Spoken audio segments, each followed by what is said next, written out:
welcome to another travel vlog for today. So, ngayon, escape natin ang init ng Pilipinas. So, nandito ako sa Baguio City. So, actually guys, nakagawa na ako ng vlog about sa mga iba't ibang places sa Baguio. So, ilalagay ko na lang yung link sa description box ng mga itinerary na pinunta namin last year. Since for today's video, ang gagawin ko ay ano bang atake? Chill Baguio vlog, ganon. More on kainan and of course yung mga places na hindi ko napuntahan last time na visit ko sa Baguio, and also puntahan din namin other parts of Benguet. Kaya naman samahan ninyo ako as we explore Baguio City and other places sa Benguet.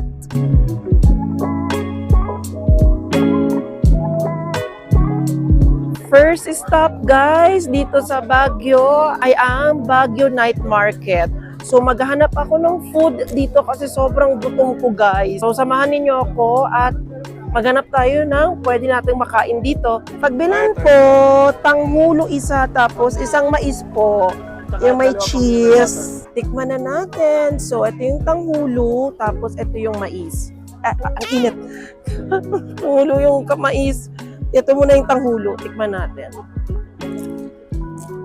Ang namis ko magtanghulo. Last kong tanghulo nung punta ako ng Taiwan. So, ito naman yung mais. Tikman lang natin, medyo mainit. For only 50 pesos, for me, pwede na to, oh. Sulit na to, guys. Busog ka na dito. Of course, dahil nandito tayo sa night market, hindi ko pala lagpasin itong barbecue nila. Tikman natin. Kahit na konti lang yung pieces of meat na nakatusok, ang masasabi ko sa meat nila, flavorful and hindi gaano kaalat, and yung luto ng karne ay tender, hindi matigas.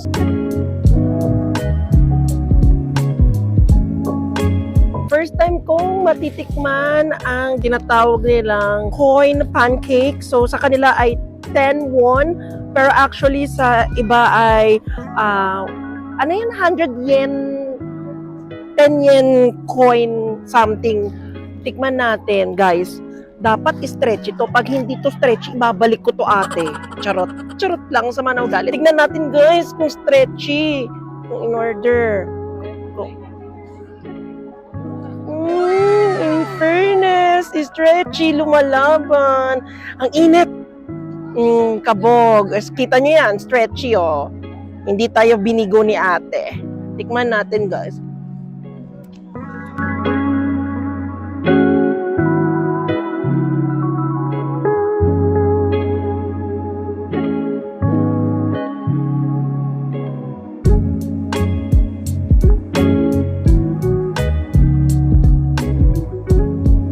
Namin maglakad sa Burnham Park. Grabe, naligaw kami dahil sa park. Pumunta kami dito sa Common Grounds. Tama ba yung pangalan? Ay, wala yung pangalan dito. Basta Common Grounds siya. Malapit siya sa Burnham Park. 24 hours yung operation nila. And maganda dito sa kanilang restaurant or cafe ay pwede dito yung mga digital nomad. May mga, ayan, may mga nag-work na digital nomad, mga student, tapos pet-friendly din sila. Ito yung in-order ko, guys. Beef strip with kimchi fried rice. So, tikman natin, guys. For me, yung lasa ng kanilang beef, flavor-wise, masarap siya. And for the kimchi fried rice, lasang-lasa ko naman yung kimchi. Generous yung serving ng kimchi nila. Hindi naman siya overpowering. Tamang-tama lang yung alat. And hindi naman overcook yung rice. Tikman naman natin yung tiramisu cake nila. Tiramisu cake. Tiramisu cake. O, diba kinanto ko yung Korean song? Tikman natin yung tiramisu cake nila. Sarap, guys. Tamang-tama yung tamis. May hint ng coffee. And I can say na mascarpone yung ginamit nila, guys. I love it. Try naman natin yung cheesy fries nila. Tikman natin. Yung sa quality ng fries nila, I can say na hindi kutso-kutso yung fries nila. Talagang patatas yung ganamit nila dito. Yung mga brand ng ganitong fries ay ito yung mga masasabi mong pang-alta, mga yaman-yamanan, ganon. And Passion fruit tea. Tikman natin. Masarap. Hindi siya matamis. Tamang-tama lang. And by the way, yung bag na napansin ko dito sa Common Ground ay cabin style siya na old house dati. Parang ganun. At ginawa siyang cafe restaurant. Oh my gosh, guys! Nandito na naman kami sa Canto Bong Chi. One of my favorite restaurant dito sa Baguio City. Well, actually guys, naaaliw ako kasi yung pagpunta ko dito sa Kanto, birthday ko rin yun guys. Ang una kong kakainin, yung favorite ko sa kanila na ay nahulog ang tong ni Shane. Okay na, may tong naman ito yung Meron, okay, nahulog guys, sorry. Yung una nating titikman, of course, ang kanilang lomo back rib. Isa sa mga iconic dish nila. Nilagyan ko ng sauce para bongga. Ang sarap pa rin guys. Hindi pa rin nagbabago yung timpla ng lomo back ribs nila. Perfect pa rin. Next nating titikman ay ang kanilang cascade salad na may iba't ibang gulay. So merong lettuce, may cucumber, may watermelon. Ang arte ko sa watermelon. Watermelon lang yon. So meron ding nuts, tapos tidbits of bacon. I'm not sure kung bacon. And etong sprout na to, ano ang pangalan nung sprout na to? Elpa ba sprout ba to? Alpha sprout. Elpa ba? Ginawa kong wicked yung sprout. Titikman din natin yan guys. Sarap ng gulay nila guys. Lasang-lasa mo yung freshness. And yung price guys, tamang-tama lang siya. Worth it. Chicken popper, tikman natin. Ang juicy ng manok guys. Ang sarap. I love it. Chicken skin. Pampahaba ng buhay. Ito naman na pampahaba ng buhay. Charot lang. Just eat moderately, syempre.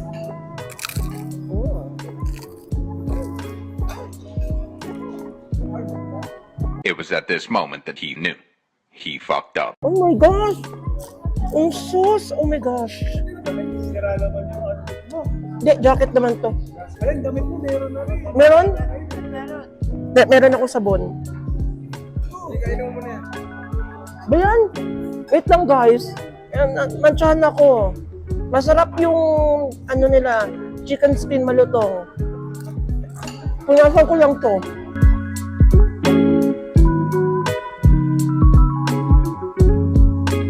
So, nandito kami ngayon sa Visco at susubukan namin yung strawberry shortcake. Guys, naglakad kasi kami from SM. Although may Visco naman doon, mas gusto namin dito sa Session Road. Well, of course, feel namin maglakad. Siyempre, burn na rin ang calories sa mga pinagkakain namin doon sa kanto. And di ba guys, remember, nadumihan yung jacket ko kanina sa kanto dahil doon sa sauce ng lomo steak. Kailangan ko bumili ng jacket guys. Wala akong choice. Punta ako sa H&M, kahit labag sa loob ko. Bumili ako ng jacket. Yung price ng jacket, 1,300. Not bad naman siya. Pero kung masusunod, gusto ko sanang bumili sa night market yung jacket kasi cheaper siya. Kaso, hindi na kami pupunta ng night market. And bukod doon kasi, yung mga jacket sa night market kasi kailangan mo palabhan. Unlike kasi ito, ready to wear na. Tinanggal ko na yung jacket kasi sobrang init. Grabe. Dahil na-burn naman namin yung calories, naglakad naman kami from SM going here sa Session Road. Hinihintay lang namin yung orders namin.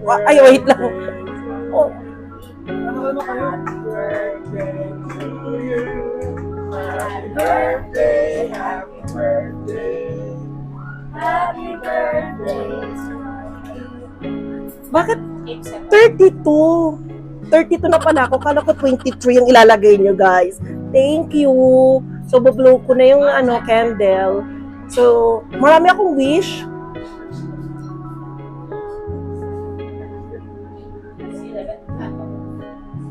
Thank you, guys. Love you all. Okay, guys. Ito na yung in-order ko na chicken baked penne. Tikman natin. Masarap siya guys, tamang-tama yung alat and yung sauce niya ay more on the sweet side. Meron din namang konting asim. Kung mahilig kayo sa pasta na sweet, bagay sa inyong taste bud to. And may kasamang garlic bread siguro to. Garlic bread ba? Garlic bread nga. Manan natin itong pinagmamalaki ng Visco na strawberry shortcake. Natin. Well, actually guys, may nagtanong sa akin kung bakit daw shortcake yung tinawag sa cake na to. Hindi ko kasi alam yung sagot, pero isa lang naisip ko, baka yung baker na gumawa nito pandak, kaya tinawag siyang strawberry shortcake. Pero guys, joke lang yun, hindi ko alam kung bakit Paki-google na lang yung history ng shortcake. Tikman na natin guys. Sarap. Ang sarap guys, hindi matamis. Tapos yung asim ng strawberry, nagbe-blend dun sa cake. I love it. And by the way, yung texture ng cake nila ay soft. Sobrang sarap nito. Isa sa mga pinakamasarap na cake na natikman ko.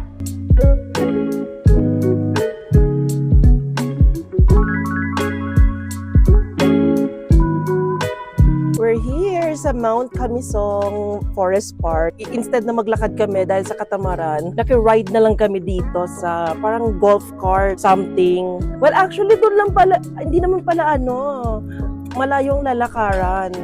Ito yung pag sa mga senior, PWD, may dalang anak. Ay, ito na yun. O, diba? Talak-talak pa ako. Yun lang pala yun, guys. Guys, ito yung glass walk. First in Cordillera, guys. Nakatakot ba? Or sakto lang? Hindi naman. Yung iba ata natatakot. Pero ako hindi naman. I think safe naman siya, guys. Siyempre, ano naman to? Hindi naman to basta-basta magka-crack, no?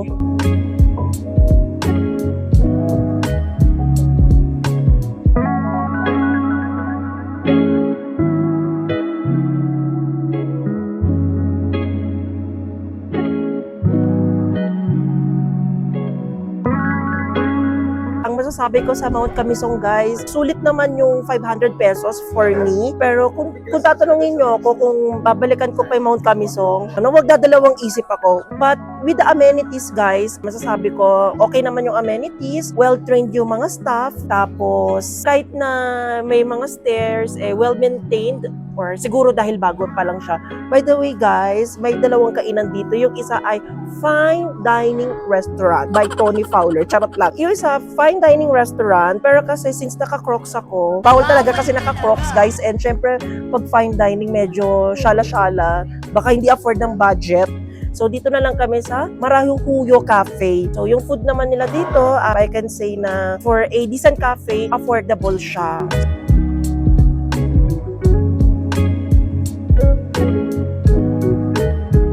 For our lunch, pumunta tayo sa Agara Ramen. Dito yan sa Legarda Road. In order ko guys ay tonkotsu shoyu. So ang laki niya guys. Tikman natin kung masarap ang kanilang ramen. Kasi sabi nila, ang Agara Ramen, they are serving authentic Japanese food. Tikman natin guys kung they are giving authentic Japanese. Wow, init.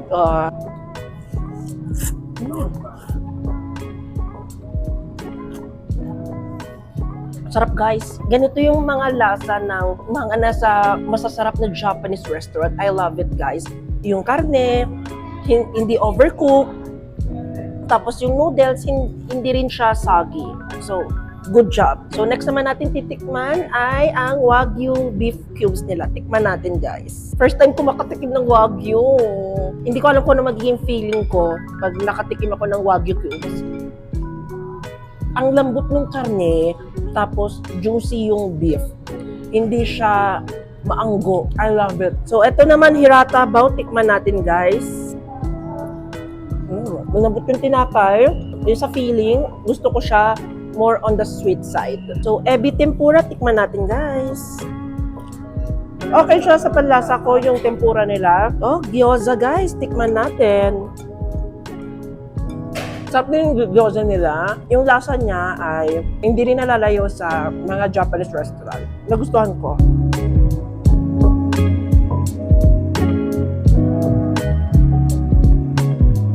So, nandito kami sa La Trinidad Strawberry Farm. Tingnan nyo naman, guys. Umaambon, pero go lang sa picking. Ay, teka, maputik, guys. May pa-plastic sila. For only 700 pesos, 1 kilo na siya. So, ayan na, magpipik na kami. Tingnan nyo naman yung kasama ko, oh. Feel na feel niya na siya ay farmer. So, ako din, oh, farmer. Farmer na mo arte. So, kukosa ko, wait lang. My gosh! Wait lang. Hindi ba ka... Ay! Oh my gosh! So, ito na yung strawberry, guys. Mag-pick tayo.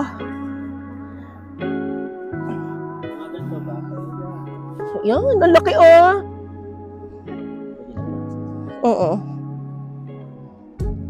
Laki. Oo. Ako naman. Ano malaman ko pag isang kilo na? 200 daw. Oo. Malapit na.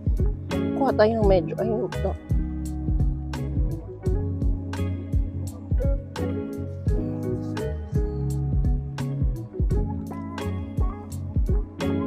Guys, I have a sexy legs. Pinakita ko na yung sexy legs ko kasi sobrang putik niya. Tapos umaambon pa.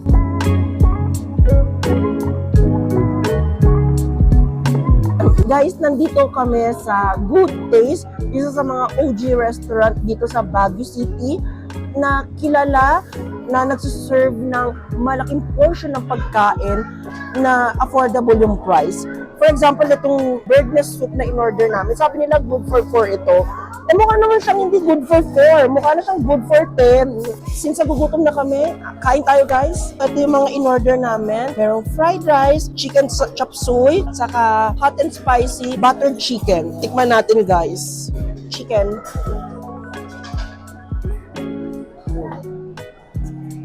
Gustuhan ko naman siya, yung food nila. Kung mahilig kayo sa mga pagkaing lutong bahay, ganun yung lasa niya, magugustuhan nyo guys.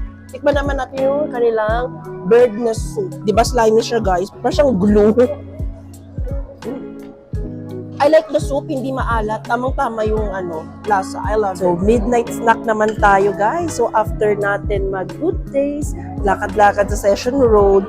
So, syempre, nagutom ako, na-burn ng calories. Punta kami dito sa Foam Cafe. Itong Foam Cafe na to, ito yung isang, Foam Coffee, sorry. Yung Foam Coffee na branch na ito yung mas malapit sa park. Meron pa kasi yung isang branch to, yun naman yung mas aesthetic. Yung vibes nito, mas minimalist. Yung sa isang branch kasi nila, yun talaga, Japan yung atake nila. Nakapunta na rin naman ako last year sa isang branch nila. Nasa vlog ko naman yun, so panoorin nyo na lang. Portuguese egg tart, tikman natin guys. Egg tart.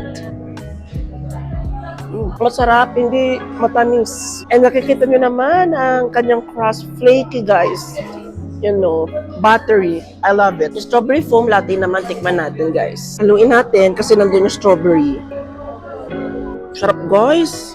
Tamang-tama yung tamis. And creamy siya. Lasang-lasa naman yung strawberry guys. I love it. So refreshing.